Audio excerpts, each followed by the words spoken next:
नमस्कार, स्वदेश न्यूज की खास पेशकश में आप सभी का स्वागत है। मैं हूं आपके साथ भागीरथ साहू। मध्य प्रदेश विधानसभा सत्र की शुरुआत हो गई है। राज्यपाल मंगूभाई पटेल ने मोहन सरकार की रोड मैप को अभिभाषण के माध्यम से पेश किया। राज्यपाल ने कहा, सरकार कमजोर वर्ग के कल्याण के लिए सदैव संवेदनशील रही है। प्रदेश के 2600 से अधिक छात्रावासों एवं आश्रमों में अध्ययनरत जनजातीय वर्ग के छात्र छात्राओं को इस वर्ष निःशुल्क सुविधाओं और शिष्यवृत्ति के रूप में 325 करोड़ रुपए से अधिक और छात्रवृत्ति के रूप में 102 करोड़ से अधिक की राशि का भुगतान किया गया है। सरकार द्वारा उज्जैन में देश की पहली हेल्दी एवं हाइजीनिक फूड स्ट्रीट प्रसादम का शुभारंभ किया गया। देश को सिकल सेल रोग मुक्त बनाने के लिए गठित मिशन की लॉन्चिंग प्रधानमंत्री ने प्रदेश के शहडोल जिले से की है। वर्ष 2047 के बाद कोई भी बच्चा सिकल सेल रोग के साथ जन्म नहीं ले। मेरी सरकार इस संकल्प को पूरा करने में कोई कसर नहीं छोड़ेगी। लेकिन विपक्ष ने अभिभाषण का बहिर्गमन किया। नेता प्रतिपक्ष उमंग सिंघार ने आरोप लगाते हुए कहा, राज्यपाल से अभिभाषण में झूठ बुलवाया गया। संकल्प पत्र में किए गए वादे को लेकर भी अभिभाषण में इसका कोई जिक्र नहीं हुआ, इसलिए हमें वॉकआउट करना पड़ा। इतना ही नहीं, उमंग सिंघार ने कहा कि जरूरत पड़ी तो कांग्रेस सड़कों पर उतरेगी। इधर विधायक विक्रांत भुरिया ने कहा, हम झूठ सुनने नहीं आए हैं। युवा, महिलाओं और बच्चों से किए वादे के बारे में कोई बात नहीं की गई है। इसके साथ ही हरदा हादसे पर उन्होंने कहा कि सरकार ने पेटलावद में जब हादसा हुआ था तब मृतकों के परिवार को नौकरी देने की बात कही गई थी, जिसका वादा आज तक पूरा नहीं हुआ। राज्यपाल के अभिभाषण के दौरान विपक्षी कांग्रेस के विधायकों ने भाजपा के संकल्प पत्र की प्रतियां सदन में लहराई और राज्यपाल के अभिभाषण के दौरान नारेबाजी शुरू कर दी। उन्होंने सरकार पर जनता से धोखेबाजी का आरोप लगाया।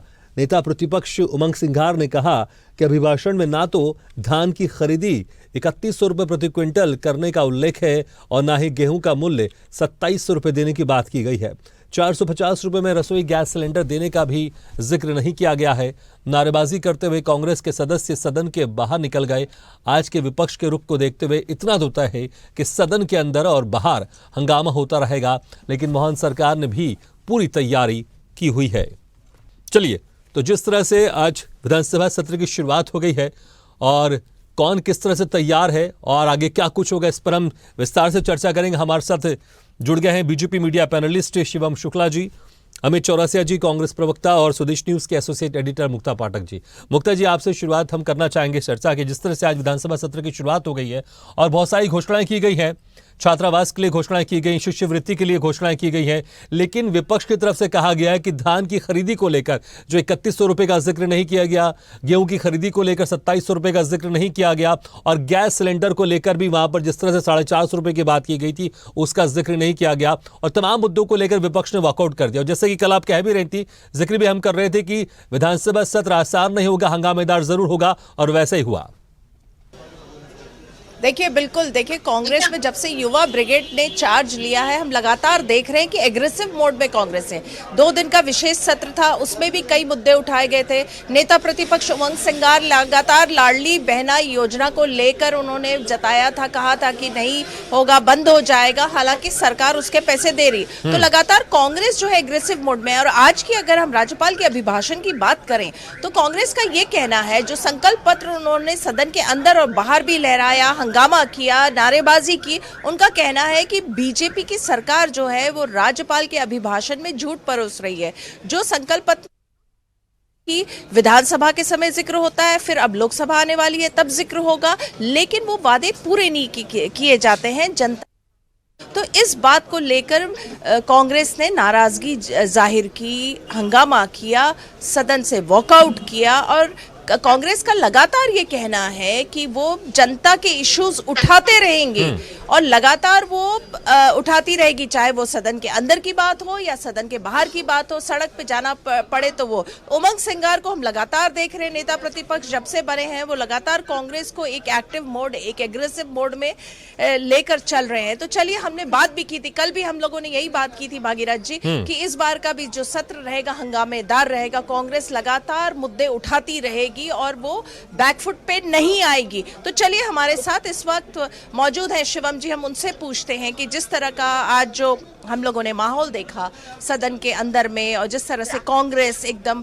एग्रेसिव मोड में है और आरोप लगा रही है कि सरकार जो है झूठ परोस रही है। सदन में आज राज्यपाल के अभिभाषण को उन्होंने उस पर वॉकआउट किया, कहा कि झूठ परोसी जा रही, जो वादे किए जाते हैं संकल्प पत्र में, जो आप लोग वादे करते हैं उसको पूरा नहीं करते, केवल इलेक्शन के लिए आप लोग वादे करते हैं। देखिए, सबसे प्राथमिक चीज है, जब पहले भी हमने देखा था कि कांग्रेस पार्टी के जो वर्तमान के प्रदेश अध्यक्ष हैं, उन्होंने राज्यपाल के अभिभाषण का बहिष्कार करने का स्वतंत्र रूप से कांग्रेस का विधायक रहते हुए किया था, जिसके ऊपर कमलनाथ जी जो एक वयोवृद्ध नेता थे, जो भारत की संसदीय परंपराओं को अच्छे से समझते हैं, उनका लंबा एक पार्लियामेंटेरियन के तौर पर अनुभव था, उन्होंने तब उनके उस बयान से पार्टी का किनारा कर लिया था। और स्वाभाविक तौर पर आज जब वह पार्टी की कमान जीतू पटवारी और उमंग सिंगार जैसे नए नेताओं के हाथ में आ गई है, तो उन्होंने एक प्रकार से राज्यपाल और भारत की जो संसदीय व्यवस्था है, एक हमारा विधानसभा की जो मर्यादा है, उसको तार तार करने का काम किया है। राज्यपाल किसी पार्टी से बंधे हुए नहीं होते हैं, वह प्रदेश के पूरे अभिभावक के रूप में प्रदेश की जो दशा दिशा होती है उसको रेखांकित करते हैं अपने अभिभाषण के माध्यम से। प्रदेश की सरकार का क्या विजन आने वाले वक्त में होने जा रहा है, प्रदेश की सरकार किन मूल्यों को लेकर के आगे बढ़ेगी, किन योजनाओं को क्रियान्वित किया जाएगा, कौन से ऐसे भविष्य में नवाचार लाने वाले कदम उठाए जाएंगे, यह तमाम चीजें राज्यपाल के अभिभाषण में सारगर्भित होती हैं। और स्वाभाविक तौर पर कांग्रेस ने उसका बहिष्कार करके स्पष्ट कर दिया है कि जन सरोकार से जुड़े हुए विषयों को लेकर के कांग्रेस पार्टी की कोई दिलचस्पी नहीं है। कांग्रेस पार्टी लगातार हमने देखा है कि यह जो अग्रेशन विधानसभा में दिखाते हैं, जो ये अग्रेशन जाकर के प्रतिपक्षी पार्टी के विधायकों के साथ दिखाते हैं, वह अग्रेशन जनता के बीच में उनका कभी भी नजर नहीं आता। न जनता के बीच में जाकर के वह जन भावना को समझने का काम करते हैं, न ही उसको कभी एक विपक्ष के रूप में सकारात्मक ढंग से उठाते हैं। और यही कारण है कि देश और प्रदेश की जनता आज कांग्रेस पार्टी या फिर उनके नेतृत्व के ऊपर किसी भी कीमत पर विश्वास नहीं कर पा रही है और चुनाव दर चुनाव उनको खारिज करने का काम करती है। कांग्रेस अगर आज भी इन तमाम चीजों से सबक नहीं ले रही है, राज्यपाल की मर्यादा को कहीं ना कहीं तार तार कर रही है, तो इसका भी जवाब आने वाले लोकसभा के चुनाव में 29 की 29 सीटें न सिर्फ जिताएगी भारतीय जनता पार्टी को जनता, अपितु ऐतिहासिक जनादेश के साथ जिताने का काम करेगी। उससे शायद कांग्रेस पार्टी का यह जो नवोदित नेतृत्व है उसकी आंखें खुले। उन्होंने जिस प्रकार से पूरे प्रदेश की एक संसदीय मर्यादा को खत्म करने का काम किया है, इसका जवाब मध्य प्रदेश की जनता आने वाले चुनावों में कांग्रेस के नेतृत्व को देगी। ठीक है जय भागीरथ जी। ठीक है अमित जी, आपने सुना जिस तरह से शिवम जी ने कहा। देखिए, ये एक परंपरा है और इसको अक्सर निभाया जाता है। जब भी विधानसभा सत्र की शुरुआत होती है, सरकार की जो उपलब्धियां हैं वो राज्यपाल जरूर बताते हैं। अगर आपको इसमें आपत्ति है तो कम से कम पूरा सुनिए, उसके बाद अपनी आपत्ति दर्ज कीजिए। आप विधानसभा के अंदर भी अपनी आपत्ति दर्ज कर सकते हैं, बाहर भी प्रेस कॉन्फ्रेंस करके कर सकते हैं कि इसमें झूठ बोला गया, इस तरह का विकास नहीं हुआ, ये तो आप कर ही सकते हैं। लेकिन बायकॉट आप कर देंगे, आप पूरी तरह से आप चीजें सुनेंगे नहीं और सत्र को पूरी तरह से ठीक से आप चलने नहीं देंगे, तो फिर कैसे चलेगा? आप वहां पर रह सकते थे, सुन सकते थे पूरी बातें, बायकॉट करने की क्या आवश्यकता थी?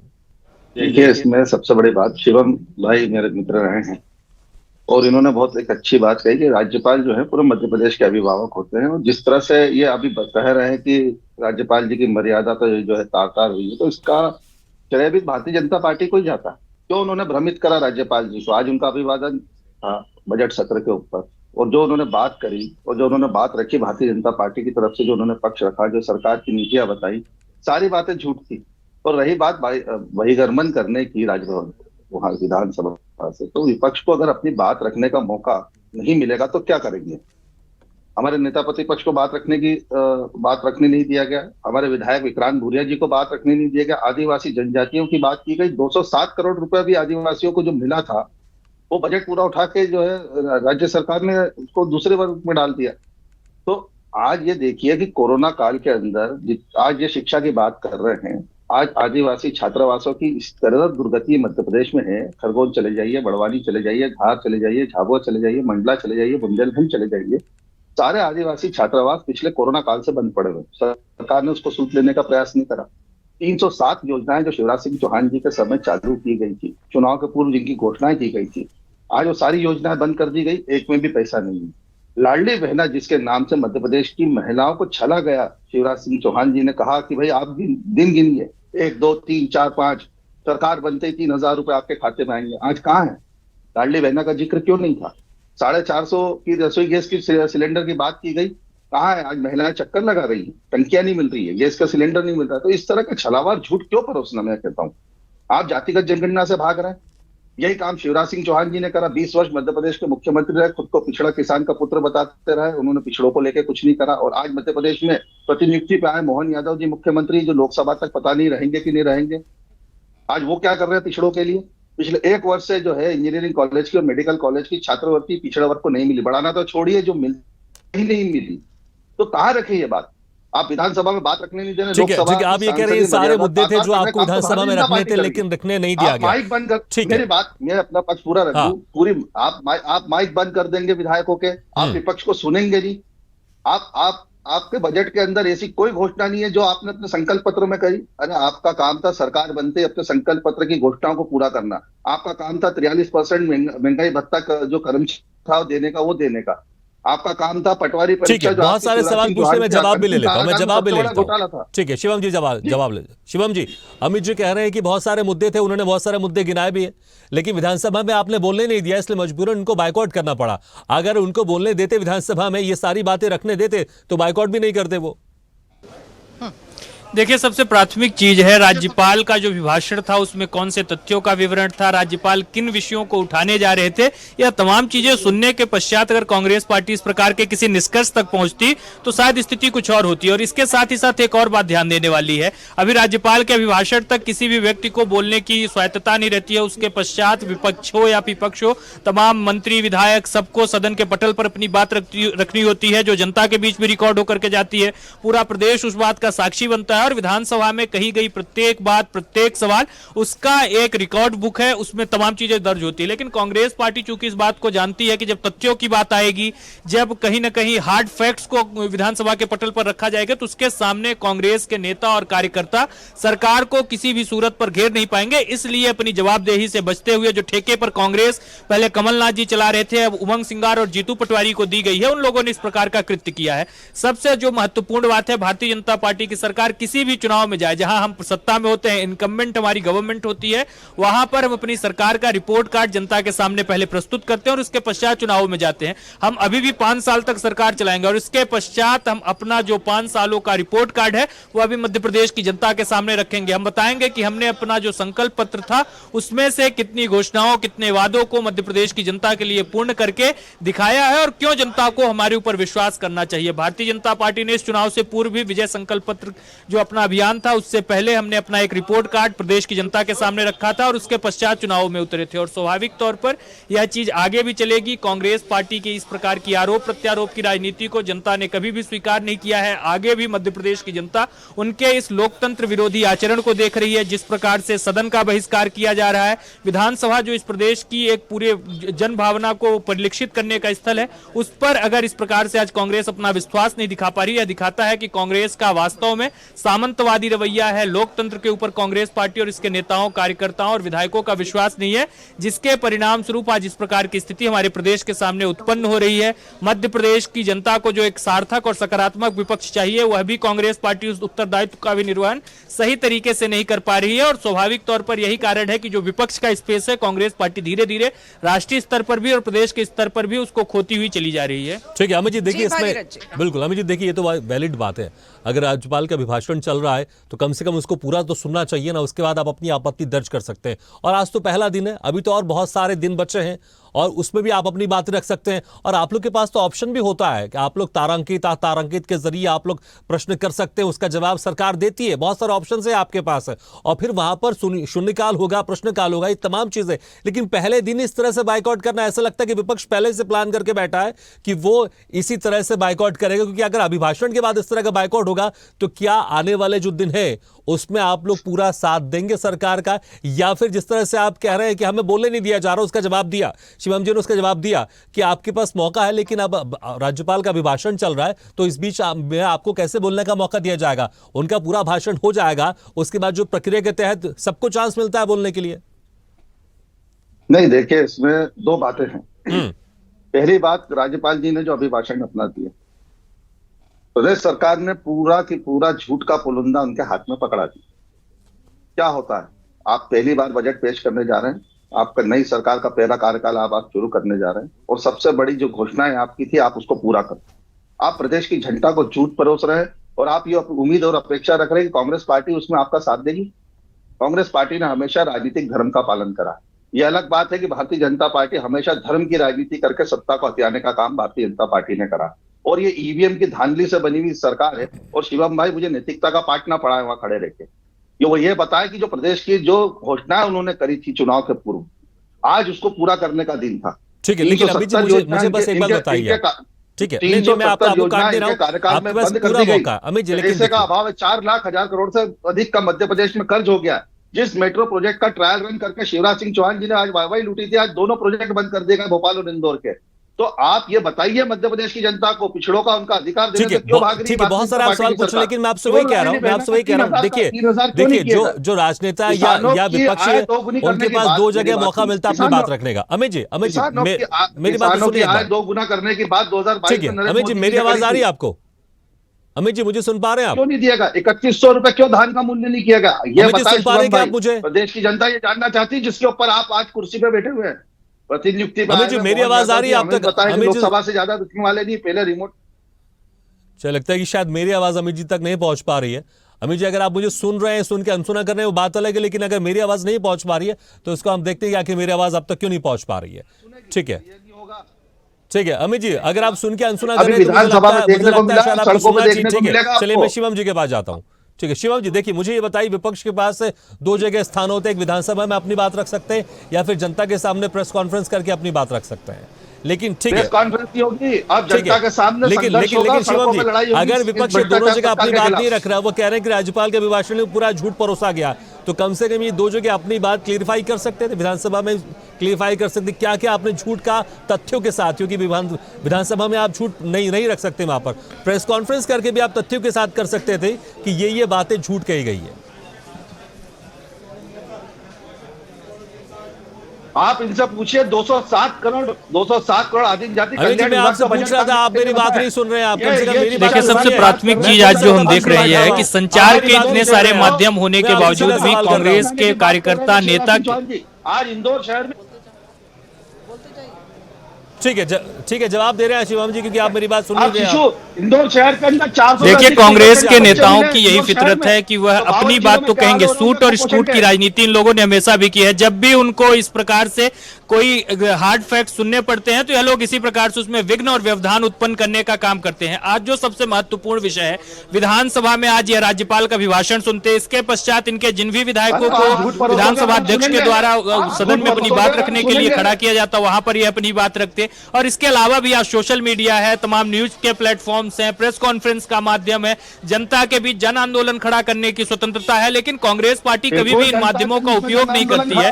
आज देश में न तो इमरजेंसी जैसे हालात है, जैसे इन्होंने देश में एक पूरा काला अध्याय दिया था कि जब सेंसरशिप लगा दी गई थी, मीडिया पर स्वतंत्रता नहीं थी, जो विपक्ष के नेता थे वो अपनी बात नहीं रख सकते थे। आज ऐसा कोई भी वातावरण न देश में है न प्रदेश में है, तो कांग्रेस पार्टी के पास हमेशा से यह स्वायत्तता है कि वह जनता की आवाज को उठाए। लेकिन चूंकि जन सरोकार से जुड़े हुए विषयों को जब यह समझेंगे, जन भावना को जब यह अपने संगठन की विचारधारा में आत्मसात करेंगे, उसके पश्चात ही तो यह जनता की भावना को उठा सकते हैं।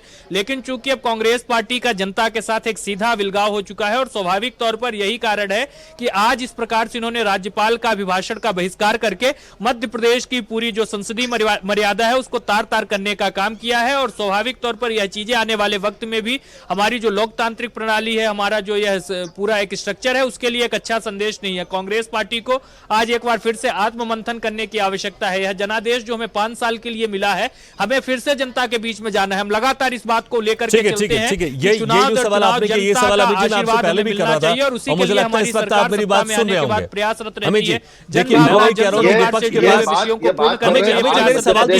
जब हम चुनाव में उतरेंगे तो मेरे सवाल तो सुनिए, मैं बहुत एक वैलिड सवाल पूछ रहा हूं आपसे। अमित जी, देखिए विपक्ष के पास विधानसभा में कहने के लिए रहता है मौका, और विधानसभा में बहुत मजबूत स्थिति में वहां पर आप लोग हैं। मैं ये नहीं कह रहा हूं कि आप लोग विपक्ष में, लेकिन आप लोग के पास भी अच्छा खासा संख्या बल है, आपके पास मौका रहता है, आप अपनी बात वहां रख सकते हैं, उसके जरिए जनता के पास बात पहुंचती है। अगर आपको लग रहा है झूठ परोसा जा रहा है, झूठ बताया जा रहा है, तो विधानसभा में अपनी बात रख दीजिए। अगर आपको लग रहा है कि विधानसभा में नहीं बोला जा रहा है, तो आप प्रेस कॉन्फ्रेंस करके तथ्यों के साथ आप सबूत पेश कर दीजिए कि ये बात गलत की गई है। अगर आप इस तरह से बॉयकॉट कर देंगे तो जनता तक कैसे मैसेज पहुंचाएंगे आप लोग? जनता के सामने जाएंगे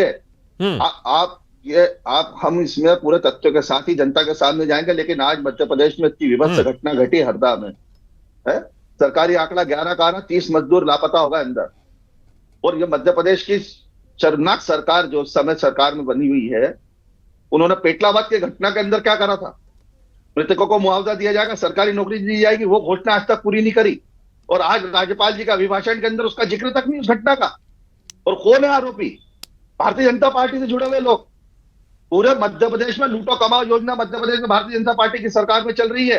एक दोहा शिवराज सिंह चौहान जी ने कहा था कि रोज वही तो राम रची रखा, और आज एक दोहा मध्य प्रदेश नहीं पूरे देश में भारतीय जनता पार्टी की सरकारों में चल रहा है कि राम नाम की लूट मची है, लूट सके तो लूट।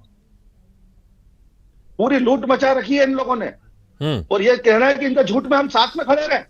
ठीक है मुक्ता जी, देखिए यहाँ पर सत्ता पक्ष विपक्ष के दो, ठीक है शिवम जी और अमित जी बहुत बहुत शुक्रिया। हमारा थोड़ा समय भी कम है। मुक्ता जी एक आखिरी सवाल आपसे, देखिए यहाँ पर सत्ता पक्ष विपक्ष दोनों अपनी अपनी तरफ से बातें कर रहा है, क्योंकि आखिर वॉकआउट क्यों किया गया, वॉकआउट क्यों हमने किया, इसका भी रीजन बताया जा रहा और नहीं करना चाहिए तो ये भी बताया जा रहा है सत्ता पक्ष की तरफ से। लेकिन मुक्ता जी देखिए यहाँ पर इसमें तो कोई शक नहीं है कि जिस तरह से यहाँ पर अभी आज ही शुरुआत हुई, राज्यपाल के अभिभाषण की शुरुआत हुई और उसके बाद फिर इस तरह का हंगामा देखने को मिला, तो आने वाले दिनों में इस तरह का और हंगामा देखने को मिलेगा। और जो ये आरोप लगाया जा रहा है विपक्ष की तरफ से कि हमें बोलने नहीं दिया जा रहा है, क्या, क्योंकि देखिए यहां पर सरकार की जिम्मेदारी होती है कि विपक्ष जो सवाल पूछ रहा है उसका भी हमको जवाब देना है, तो आने वाले दिनों में और किस तरह का माहौल दिखाई देगा आपको मध्य प्रदेश के विधानसभा सत्र में?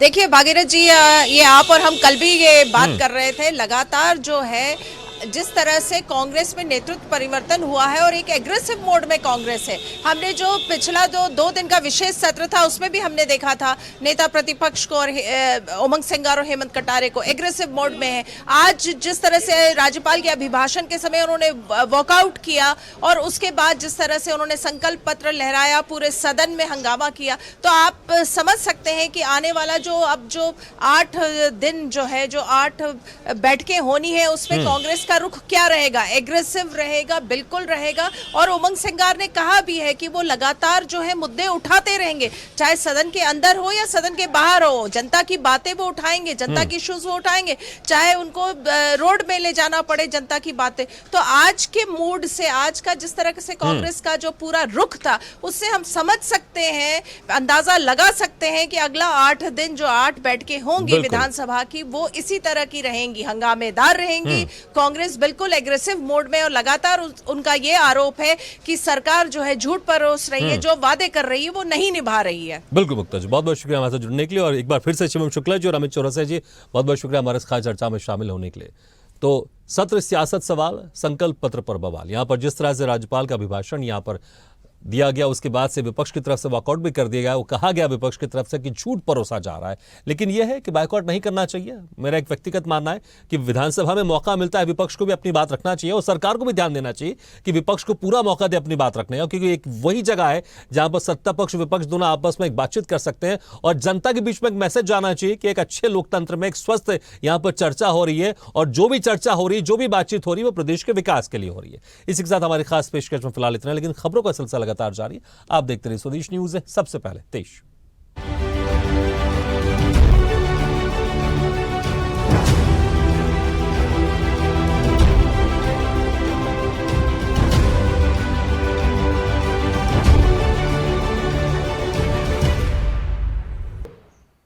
ऐसे ही वीडियो के लिए लाइक करें, शेयर करें, फॉलो करें और YouTube पर जाकर सब्सक्राइब करें और बेल आइकन को दबाना ना भूलें।